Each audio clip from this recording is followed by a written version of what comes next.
To the last topic of daily scan. In this topic, we are going to talk about 26/11.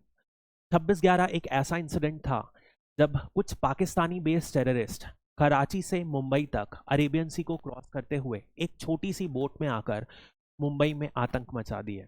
उस incident में क्या हुआ ये हम सबको पता है, लेकिन सबसे जरूरी क्वेश्चन ये उठता है, क्या 15 साल के बाद इंडिया प्रिपेयर्ड है कि कोई दूसरा ऐसा टेररिस्ट अटैक ना। इससे रिलेटेड जो भी टॉपिक्स हैं वो GS3 में आते हैं, जो इंटरनल सिक्योरिटी का टॉपिक है। तो in this video we will talk about क्या क्या चेंजेस हुए, 26/11 के पहले कैसी कंडीशंस थी, अभी कैसी कंडीशंस हैं, किन चीजों से इंडिया को अभी भी डरने की जरूरत है या सतर्क रहने की जरूरत है, और इंडिया ने ओवरऑल अपने सिक्योरिटी फ्रेमवर्क में क्या क्या चेंजेस किए। सारे टॉपिक्स को अपन समझेंगे। एक बेसिक चीजें जो अपन समझते हैं, यदि 2008 के पहले देखा जाए 3 सालों में, तो लगभग 100 डेथ्स रिपोर्ट की जा रही थी हर साल। उसके बाद 2008 में जब 26/11 हुआ तो ये अचानक से डेथ्स का नंबर पीक कर गया 382 पर। उसके बाद फिर से देखा जाए तो इंडिया ने कुछ एफर्ट्स लिए, उसकी वजह से डेथ्स का नंबर लगातार कम होते जा रहा है। और इनफैक्ट इसी टाइम 3 साल 10 साल के बाद 3 इयर्स तो ऐसे रहे जब जम्मू एंड कश्मीर के बाहर एक भी डेथ्स रिपोर्ट नहीं हुई थी।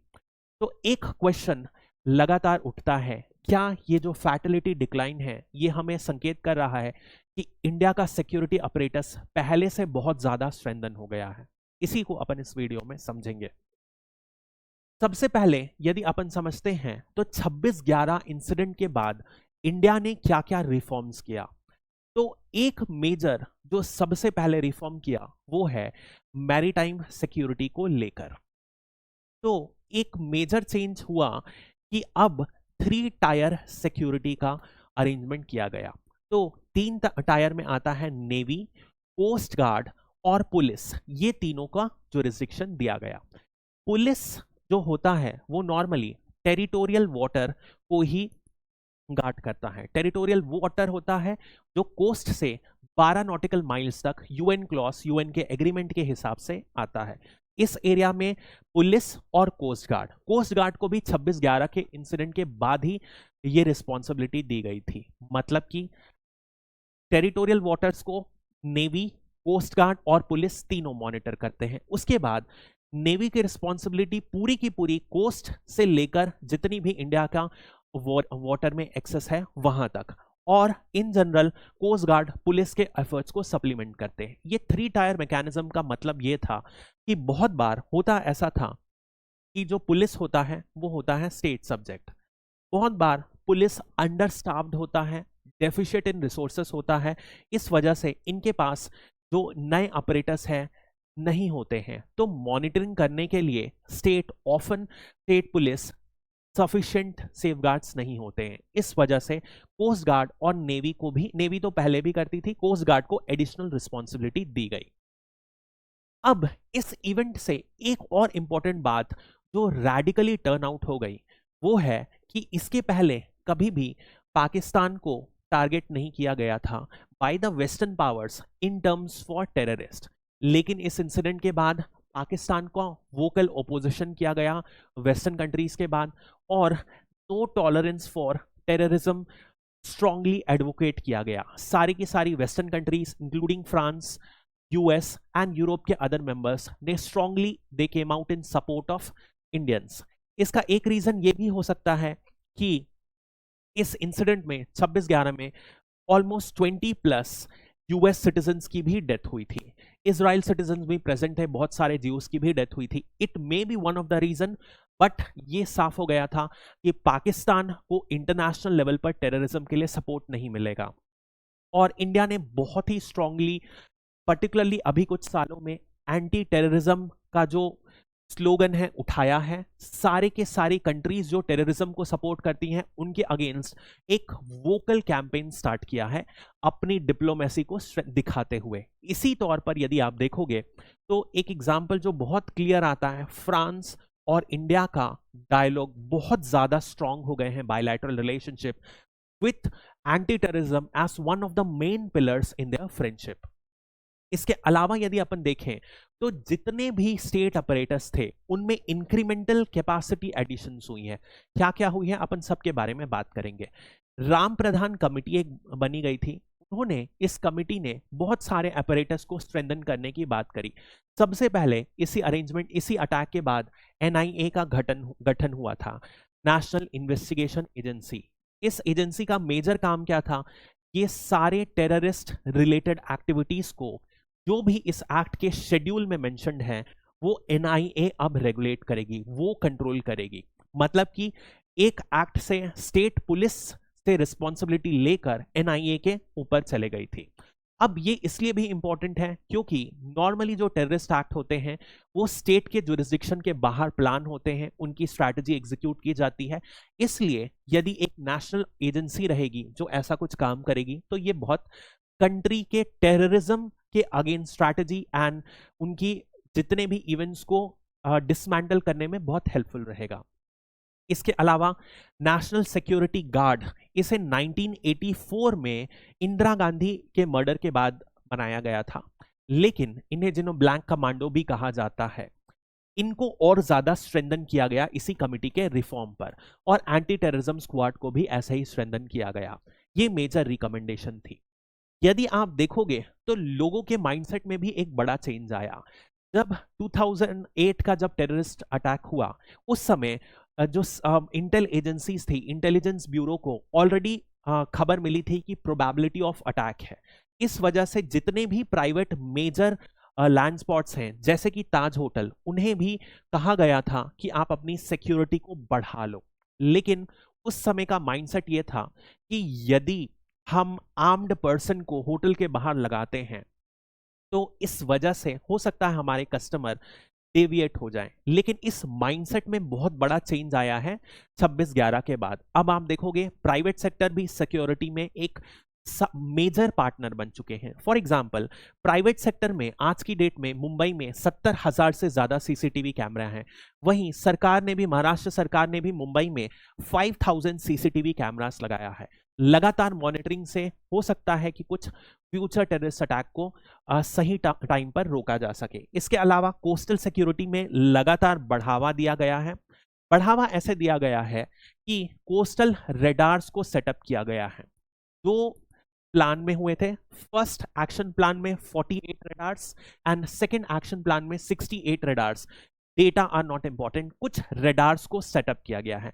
ये रेडार्स सिक्योरिटी अपरेटस को लगातार मॉनिटर करते रह रहा है। इंडियन ओशन रीजन जितने भी कोस्टल स्टेट्स हैं उन स्टेट्स में रेडार्स लगाए गए हैं ताकि जो कोस्टल सर्वेलेंस है उसे बढ़ावा दिया जा सके। इसके अलावा खासकर महाराष्ट्र में कोस्टल पुलिस भी सेटअप हुए हैं। 2 कोस्टल पुलिस स्टेशन सेटअप हुए हैं। इनको हेलीकॉप्टर्स और अभी रिसेंटली इनके पास जेटीज भी अलॉट की गई हैं। मतलब कि पुलिस की स्ट्रेंथनिंग की जा रही है, खासकर in places like Maharashtra, because Mumbai is the financial capital. तो मुंबई ज्यादा वल्नरेबल है, तो महाराष्ट्र ने पर्टिकुलरली अपनी सिक्योरिटी स्टेटस को अपग्रेड करने के लिए बहुत सारे रिफॉर्म्स लिए हैं। कोस्टल, ये अपन ने ऑलरेडी बात कर ली। एक सी विजिल एक्सरसाइज भी लॉन्च की गई है। हालांकि ये लॉन्च 2018 में ही की गई है।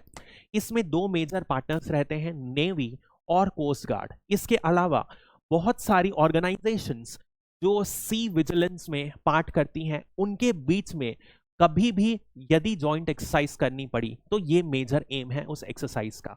तो joint training enables increases the coordination between the different forces.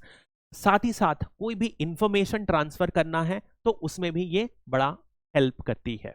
इसके अलावा यदि अपन देखें तो एक iMac centre, information management and analytics centre, इसे आईमैक बोला जाता है। ये 2014 में सेटअप किया गया गुड़गांव में। इसका मेजर एम क्या है कि बेसिकली जो टेररिस्ट आए थे वो बोट से आए थे, तो सी का विजिलेंस बढ़ाते हुए आईमैक सेंटर को बनाया गया। इस नेटवर्क से सारा का सारा डेटा गैदर हो रहा है गुड़गांव में, और इस डेटा से सरकार को लगातार पता रहता है कि जो इंडियन ओशन रीजन में जो बोट्स हैं वो कौन सी बोट्स हैं, उनकी आइडेंटिफिकेशन नंबर पता रहता है और एसोसिएटेड डिटेल सब पता रहता है। इस वजह से अब थ्रेट असेसमेंट बेटर हो सकता है। यदि कोई भी डेटा रिले करना, अचानक से शिप्स या बोट्स बंद कर दें, उसकी भी इंफॉर्मेशन पता रहती है। किसी ने आईडी स्विच करी, वो भी आईमैक की वजह से पता रहती है सरकार को। तो इससे बेसिकली थ्रेट का असेसमेंट बेटर हो गया कंपेयर टू द पास्ट। इसके अलावा बहुत छोटी छोटी बोट्स में जीपीएस की facility, ID tags local level पर डिस्ट्रीब्यूट किए जा रहे हैं। लोकल फिशरमैन को फर्स्ट लेवल ऑफ डिफेंस के रूप में तैयार किया जा रहा है, जिसमें नेवी के एक चीफ का स्टेटमेंट था कि हम फिशरमैन को आई एंड ईयर के रूप में तैयार कर रहे हैं। ऐसा कोई इंसिडेंस होता है तो फिशरमैन के पास चैनल्स होना चाहिए जिससे वो डायरेक्टली सिक्योरिटी फोर्सेस को अलर्ट कर सके। ये भी एक मुद्दा नया इनिशिएटिव लिया गया है। इसके अलावा महाराष्ट्र गवर्नमेंट ने फोर्स 1 नेशनल सिक्योरिटी गार्ड की लाइन पर ही एक स्पेशल फोर्स तैयार किया है, जो एक एलाइट कमांडो फोर्स है, जो इन एक्शंस को के रिस्पॉन्स फोर्स की तरह से प्रोजेक्ट किया जा रहा है। हालांकि हैविंग सेड ऑल दिस, अपन यदि देखेंगे तो इंफ्रास्ट्रक्चर वाइज हमने एक बड़ा अपग्रेडेशन किया है, बट उसके बाद भी इंस्टीट्यूशनल वाइज जैसे अपन ने नए इंस्टीट्यूशंस का सेटअप किया, इंफ्रास्ट्रक्चर में रेगुलर अपग्रेडेशन कर रहे हैं, बट इन चीजों के बाद भी एक मेजर वल्नरेबिलिटी जो इंडिया में है वो है पुलिस फोर्स। पुलिस फोर्स इसलिए वल्नरेबल है क्योंकि कभी भी आर्मी हो गई या अदर मिलिट्री फोर्स कभी भी प्रेजेंट नहीं रहते हैं किसी सिटी में जब अटैक होता है। इनफैक्ट जब ये अटैक हुआ था तब उस समय के प्राइम मिनिस्टर मनमोहन सिंह ने एक बात कही थी कि यदि इंडिया को इन सारे एक्शन से अपने आप को प्रिवेंट करना है कभी भी फ्यूचर अटैक से, तो इंडिया को अपने पुलिस को स्ट्रेंथन करना है। ऐसा इसीलिए होता है क्योंकि police becomes the first government responsibilities in situations like this. लेकिन यदि अभी भी अपन पुलिस की सिचुएशन देखें हर स्टेट में तो वो पैथेटिक है। इनफैक्ट 2006 का एक प्रकाश सिंह जजमेंट आया था जिन्होंने मेजर रिकमेंडेशन दिया था सुप्रीम कोर्ट ने पुलिस रिफॉर्म्स के।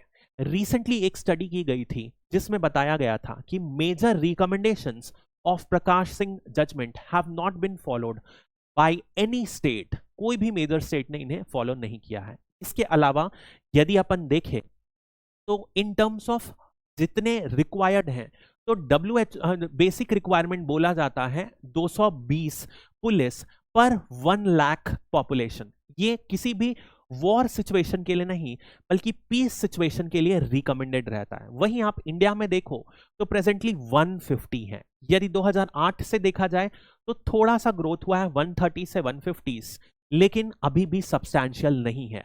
यदि इस नंबर को आप वर्कलोड के साथ देखते हो तो इंडियन पुलिस जो होते हैं वन ऑफ द मोस्ट सबसे ज्यादा वर्कलोडेड हैं। कई जगह देखा जा रहा है जहां पर वर्कलोड अप टू 18 आवर्स तक इन्हें करना पड़ता है, इंटेंस वर्कलोड। इसके बाद जो रिसोर्स लेवल डेफिशिएंसी है बहुत कम है।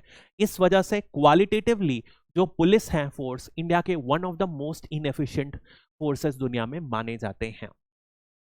इन सब अलावा सब के बाद यदि आप देखोगे तो पर पर्सन इन इंडिया माना जा रहा है केवल 2.19 रुपीस इंडिया खर्च करती है पर पर्सन की पुलिस के से प्रोटेक्शन के लिए, पर पर्सन यदि एक्सपेंस देखा जाए तो। टेक्नोलॉजिकली भी यदि आप देखोगे पुलिस काफी पीछे है। तो एक तरफ पुलिस फोर्स मेजर चैलेंज है और यदि आप दूसरी तरफ देखोगे तो टेक्नोलॉजी लगातार बढ़ रही है। जो क्रिमिनल्स हैं उनके पास नई बेटर टेक्नोलॉजीज आ रही है। अब assessment could be better carried on by drones, ICT से टेलीकम्युनिकेशन बेटर हो सकता है।